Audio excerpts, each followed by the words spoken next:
everyone. I am so excited to be sitting next to a cozy mystery author you've heard me recommend numerous times.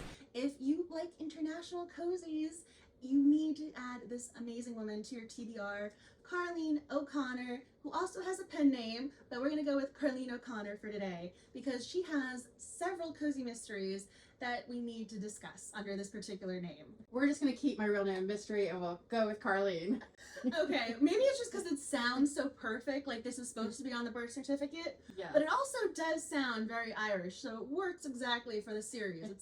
As far as pen names go and the theme of your book, perfect. Yes, it matches the Irish. And that's actually my editor wanted me to have a pen name that kind of branded the Irish mysteries a little bit. So what about cozy mysteries in Ireland? How did you end up writing a cozy mystery set internationally? Because I am Irish, the last name Hart. It's not a pen name.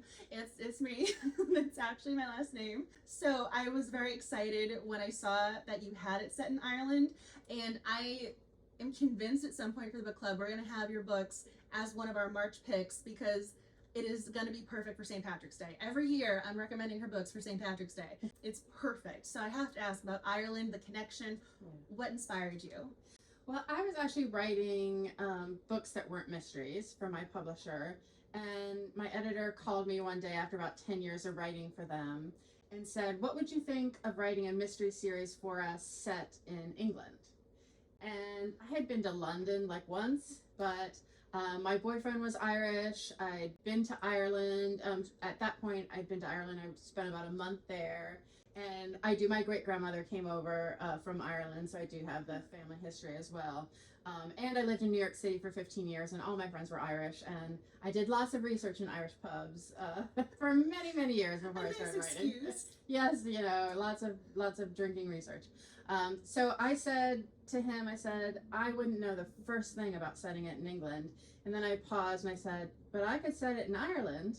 And then it just went from there. And kind of the surprise was on me because as soon as he said yes, I was kind of filled with panic, being so far away from Ireland and knowing that obviously I could do research either with my Irish friends here or more visits, which I did. Make a lot more visits and still will, but it was a little intimidating, so I'm glad it's turned out as well as it has. Now that sometimes I look back now and I just finished the 10th book in the Irish Village Mystery Series, and sometimes I look back and go, how did I do that? I think after book 3 and you're going on book 4, there's book 5, you're doing something right. Readers keep coming back for more. Clearly I keep coming back for more. So there's something about your writing, the characters, the setting, it's resonating, and the fact that you're saying there's the 10th book in the series, that's incredible. I mean, that's such a big honor too. Yeah, it really is exciting, and I was actually reflecting on this the other day. I think what I did right is I based the series on a medieval walled town in Ireland that I visited that I fell in love with. Yeah. And I didn't even know you could fall in love with a town, including the people in it. And I just kind of poured that love into the book, and I'm really glad that other people fell in love with them too. I think you're hitting on what readers enjoy about cozy mysteries, wanting to have that, I don't want to use the word escape, but they want to have that connection, and the fact that you love what you're writing, and that jumps off the page for readers, so they're going to love what you're writing too, because clearly you have the fondness for the characters, for the setting. I mean, it just bleeds through. No wonder people are going, we want to visit Ireland, we want to visit this little town, we want to do this. Like, people were talking about wanting to go to Ireland because they read the book. Yeah, I have people email me that, and I hope they do, because even though I fictionalized the town, it's based on a town called Kilbane in County Limerick, and it's a medieval walled town, and they have the ruined Dominican priory and the collegiate church and the town square with the town castle. Yeah. And I said to my boyfriend at the time, I said, you had a town castle? I had a white castle. Like, this is just not fair, right? So it really is. And there was no tourist. It is not a touristy town. And it's the quaintest, most beautiful, I know probably there are real problems and things like that, but it just, to me at the time, it just felt like magic.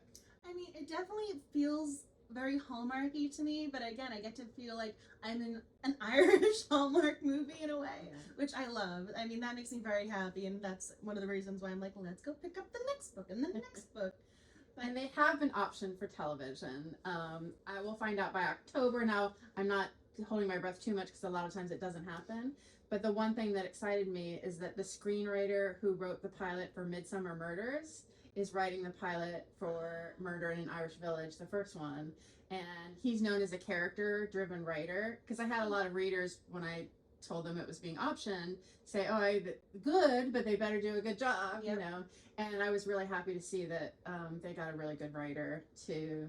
And I hope, even if it doesn't get picked up, I hope I get to read the pilot, but I don't know how these things work. Oh, that's so exciting, because that also, I mean, there's proven excellence there.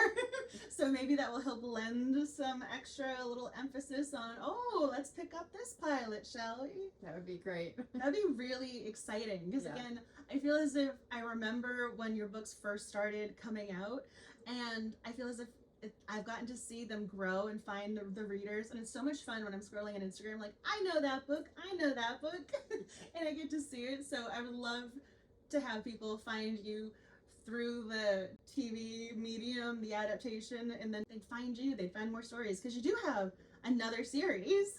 Yes, I do have another new series. It's also set in Ireland. It's not a cozy, but in my opinion, they don't go too dark, although maybe with a third one that would change that. But they are a darker series set in Ireland, but it still has the Irish humor and the Irish warmth. And I actually, as a writer, love doing light and dark, so I do 2 a year, and then sometimes a novella.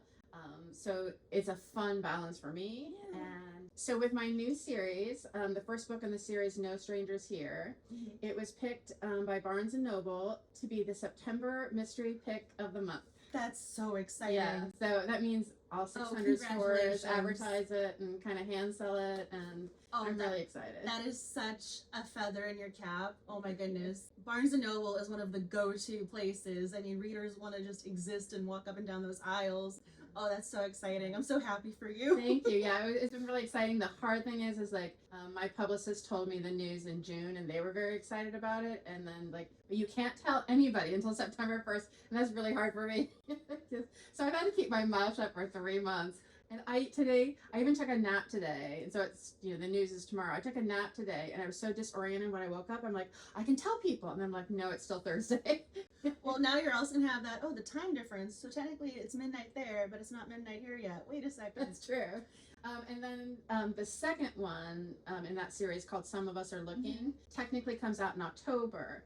But Barnes & Noble negotiated doing an exclusive version of it in paperback, and that'll come out a month early for them. Oh, that's really cool. Yeah. So they'll be kind of, if people like No Strangers, since it's the mystery pick of the month, they'll say, well, guess what? Here's book 2. Oh, that is so amazing. I'm so proud of you. Thank you. I'm so excited. Oh my gosh. It's been so hard not to tell people. I mean, that's so wonderful. And I'm so happy that they're shining the spotlight on you, because you've been a part of the community, and your books are so great. I'm so happy more people are going to find you, and all of a sudden she's going to have all the followers across platforms, and it's going to be totally well-deserved praise. Well, the reason I don't mind bragging about it a little bit is that I've been writing for 16 years. Sometimes a book, sometimes 3 books a year for 16 years. So I feel like, okay, if you pay your dues that long, you can celebrate the good things without feeling like, oh, you're being too blowing your own horn, which I don't want to be obnoxious, but 16 years. Again, I'm trying to figure out how to say this, because it's not meant to be a dig, but I feel as if I see a lot of the same authors over and over and over again. And so that's why when I see your books talk, I'm like, oh, they found her, this is so great. And to hear you say this, I'm like, oh, I'm so happy they're shining the spotlight on her. She deserves it. This is a different cozy mystery author who needs her name out there, because people will enjoy finding her and reading her. I'm just really happy for you. I'm so glad that they chose you. Thank you so much. Thank you so much. I'm getting emotional for you. I'm thrilled that all you do for cozy mystery writers, and it means a lot to us. Oh, it's my pleasure. My dissertation is the romance genre fandom, and so romances became work. They became something that I always analyze, and it's hard for me to disconnect from the academic side. So the longer I studied romances, the more I found myself reading cozy mysteries as my fun, happy go-to place. Yeah. And I'm going, this is where I just want to live and exist in this world. Yes. So I exist in your little Irish world. I know what you mean, because for fun, I've taken to reading psychological thrillers. And like they're enough in the same genre, but different enough too that it feels like that separation and escape. You must have that Instagram post and like that like announcement ready to go. It's not. I'm so bad technically. I mean, I will announce it, but like I don't like when I see people have backgrounds and then words on it and then memes. I'm like, how do they do that? Like I'm really behind technology wise. Just send me whatever you want. I'll at least be able to announce it, which will be exciting. But it's not technically a cozy mystery, you said. It's not a cozy mystery. Again, to me, they don't go too dark. There's always redemption. There's humor. There's animals because my main character is a veterinarian. Oh, but they are darker, and one of the reasons is that it was supposed to be cozy. Yeah. And that's how it was pitched. That's how I accepted it, and that's why I made the protagonist a veterinarian. Yeah. Because in cozy, it's just an amateur sleuth. And then at a sales meeting, my publicist, Larissa, whom I love, she piped up and she said, actually, all of Carlene's books that have received starred reviews were a little bit darker and kind of suspenseful. What if we have her go dark with this series? And ironically, I had a tarot card reading the day before I found this out when I thought it was still a cozy. And he was going on and on about how different the series were going to be. It's going to be so different. It's going to be so different. And I'm thinking, no, it's not. The very next day I get that call and he goes, my editor literally said, what if we go different with this book?